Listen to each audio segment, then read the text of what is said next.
अस्सलामु अलैकुम वरहमतुल्लाहि वबरकातुहू। अलकलम डिजिटल एजुकेशनल सिस्टम के साथ मैं उमर फ़ारूक आप लोगों को खुशामदीद कहता हूँ, इस उम्मीद के साथ कि आप लोग खैर वाफ़ियत से होंगे। अज़ीज़ तलबा, इल्मी रहनुमाई के लिए बनाया गया हमारा YouTube channel Alqalam digital educational system subscribe करें ताकि हमारी आने वाली इल्मी वीडियोस आप लोगों को बर वक्त हासिल हो सकें।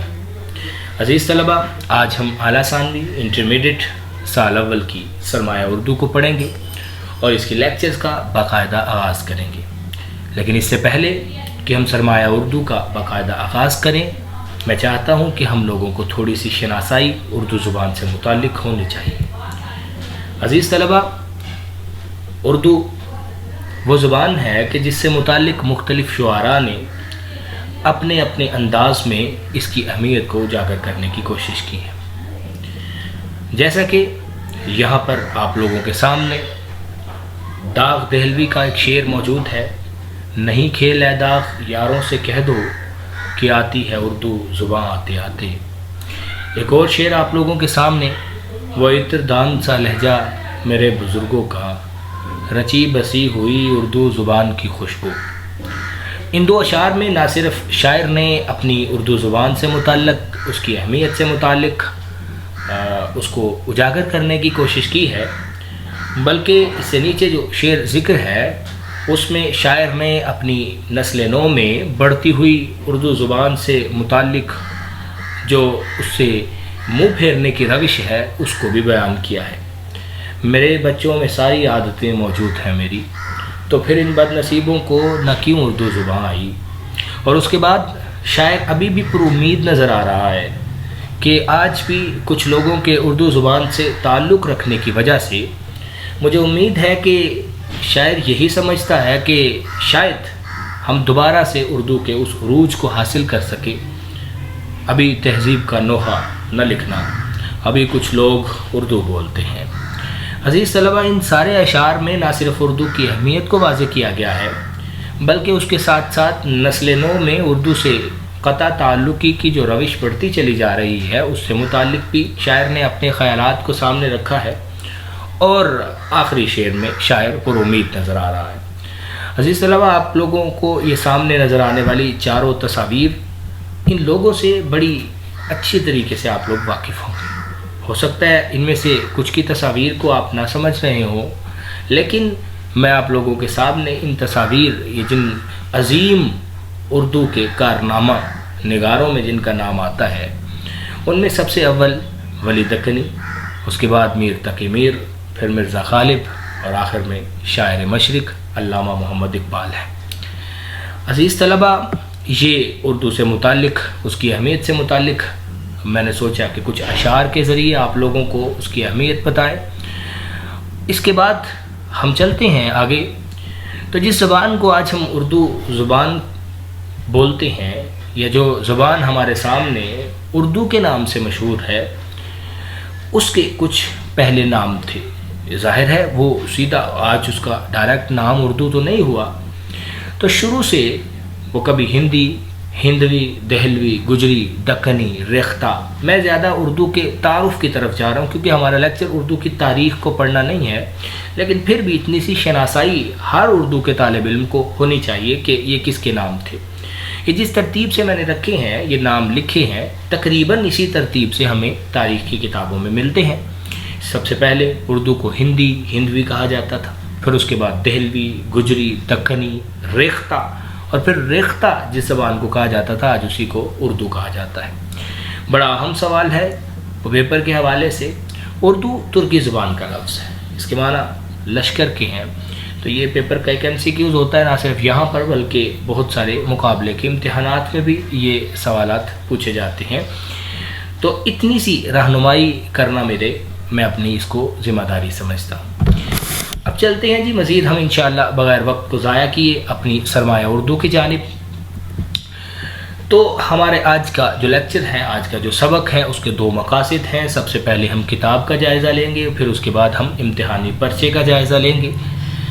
किताब के जायज़े में याद रखें, ये मेरे आपके सामने मैंने हिस्सा नसर, हिस्सा नज़्म, हिस्सा गज़ल और ग्रामर और क़वाइद इंशा को सामने रखा है।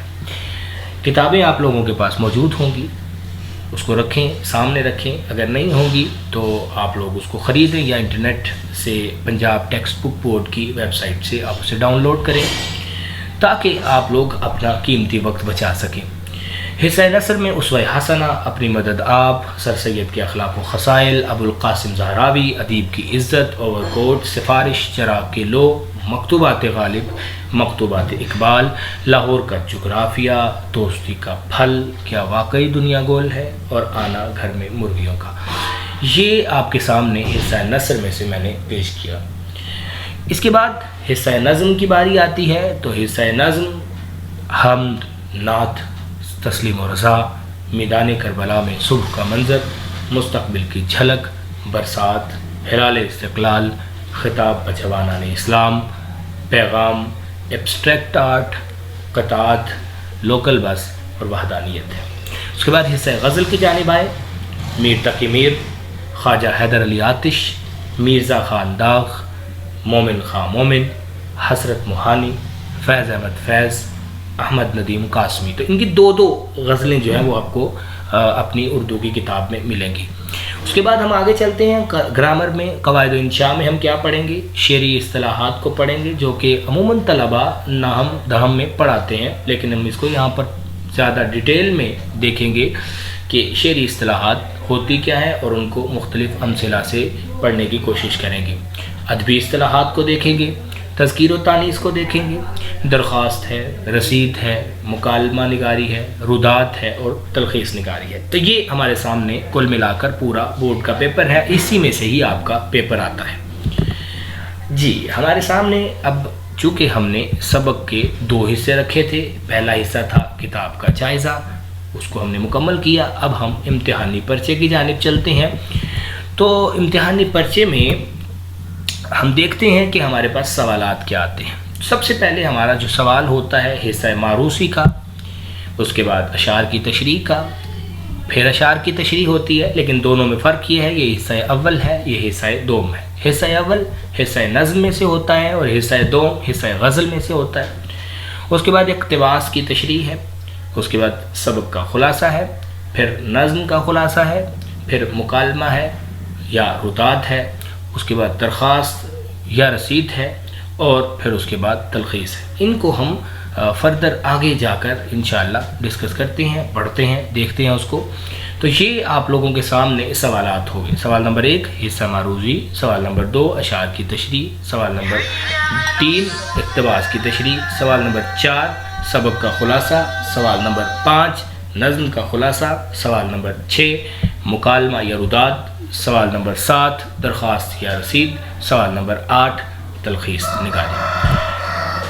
अब हम चलते हैं हिस्सा मारूज़ी की जो तरतीब है। अब हम हर सवाल को अलग अलग करके पढ़ते हैं, देखते हैं कि उसमें क्या हमारे सामने इम्तिहानी नुक्ता निगाह से किस तरह से उसकी सेटिंग होती है या तरतीब होती है। हिस्सा मारूज़ी की तरतीब को अगर हम देखें इम्तिहानी पर्चे के मुताबिक, तो हिस्सा मारूज़ी 4 हिस्सों पर मुश्तमिल होता है।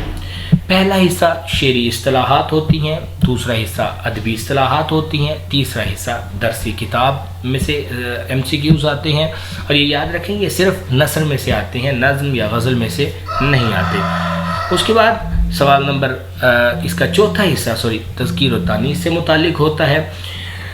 अच्छा, सवाल नंबर 1 यानी हिस्सा मारूज़ी का जो पहला हिस्सा होता है वो शेरी इस्तिलाहात का, उसमें मक्ता, मतला, काफ़िया और रदीफ़। तो चूँकि क्लास दहम के स्टूडेंट्स इस चीज़ के मुतालिक बड़े अच्छे तरीके से आगाह होते हैं कि मक्ता, मतला, काफ़िया और रदीफ़ किसको कहते हैं।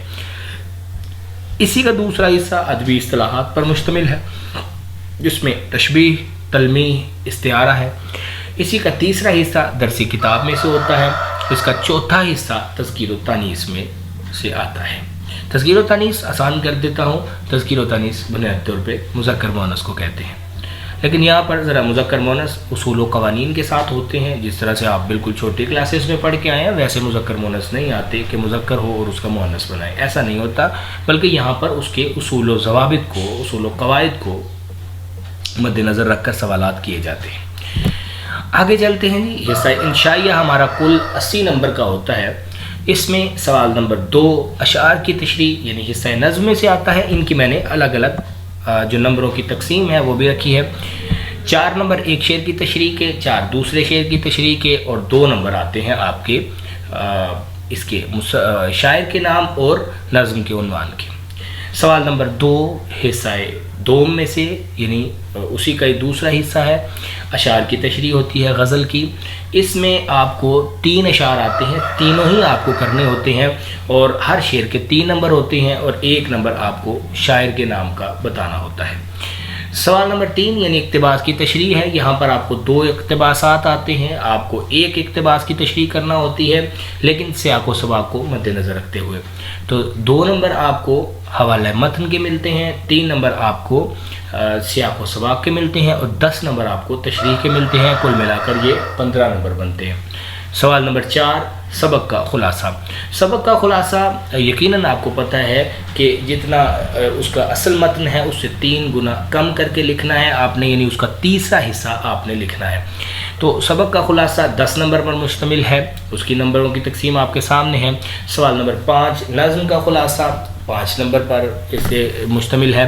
سوال نمبر 6 مکالمہ یا ردات، تو یہ آپشن آپ کو ممتحن دے گا، آپ اپنی مرضی سے جس مرضی چیز کا انتخاب کریں، 10 نمبر ہے۔ سوال نمبر 7 یہ ہے جی درخواست یا رسید۔ اب یہاں ایک بات سمجھ لیجئے کہ یہ ممتحن کا انتخاب ہے، یعنی جو سوال لے رہا ہے، یعنی جو امتحان لے رہا ہے یہ اس کا انتخاب ہے، بنانے والا جو ہے وہ بنا کر دے گا، چاہے تو درخواست دے دے چاہے تو رسید دے دے، آپ کو چوائس نہیں ملے گی، آپ کو دونوں میں سے ایک ہی چیز آئے گی اور وہی کرنا ہوگی اگر آپ کو 10 نمبر لینے ہیں۔ سوال نمبر 7 تلخیص نگاری۔ تلخیص نگاری بنیادی طور پر ایک پیراگراف دیتے ہیں، آپ 10 کلاس کے جو بچے ہیں اس کو سمجھیں ذرا آسانی سے، کہ جیسے آپ کو کلاس 10 میں ایک پیراگراف ملتا تھا لیکن وہاں پر سوال اور تھا، وہ تھا تفہیم عبارت۔ اب تفہیم عبارت کیا ہوتی ہے کہ ایک پیراگراف ملتا ہے تو آپ کو نیچے کچھ سوالات دیے جاتے ہیں، آپ نے اس عبارت میں سے اس کے جوابات تلاش کرنے ہوتے ہیں، لیکن یہ تلخیص نگاری ہے۔ تلخیص نگاری کا باقاعدہ ایک پیٹرن ہے، اس کو انشاءاللہ ہم آگے جا کے پڑھیں گے ایک ترتیب کے ساتھ، لیکن یہ جو تلخیص نگاری ہے اس سے مراد یہ ہے کہ آپ کو ایک پیراگراف دیا جائے گا، آپ نے اپنے الفاظ کی ذخیرے میں سے ایسے الفاظ نکالنے ہیں جس سے وہ پیراگراف انتہائی کم ہو جائے، تو یہ تلخیص نگاری ہوتی ہے۔